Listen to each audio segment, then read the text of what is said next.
جو فجر کی 2 سنتیں وضو کر کے 2 سنتیں پڑھے، گھر میں پڑھے، نہیں کہ گھر میں جس طرح تم کام کرتے ہو نہیں تو مسجد میں پڑھوا 2 سنتیں فجر کی پڑھ لے وضو کر کے، اگر گھر میں ہے، گھر والا سارے تو باہر نہیں کام پہ ہوتے، آپ بھی سن لو، جو 2 سنتیں گھر میں وضو کر کے گھر میں 2 سنتیں پڑھے، گھر میں 2 سنتیں پڑھے اور فرض آ کے فجر کے مسجد میں پڑھ لے، یہ مجھ سے اسٹامپ پیپر پہ لکھوا لے، اس کو ساری زندگی روزی کا مسئلہ نہیں آئے گا، یہ نہیں ہو سکتا کہ روزی کا مسئلہ بنے، اس کا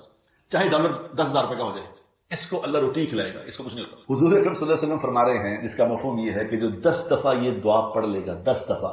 لا الہ الا اللہ وحدہ لا شریک لہ لہ الملک ولہ الحمد یحیی ویمیت وہو علی کل شیء قدیر،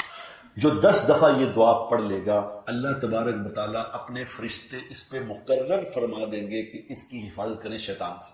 اس کے 10 کبیرہ گناہ معاف ہوں گے۔ 10 کون سے گناہ؟ کبیرہ، جو ہلاک کر دینے والے گناہ ہیں وہ معاف ہوں گے، 10 اس کو نیکیاں ملیں گی۔ اللہ تبارک و تعالیٰ اپنے غیب کے خزانوں سے اس کی حفاظت فرمائے گا اور اس کے مسئلے مگر یہ حل ہوں گے۔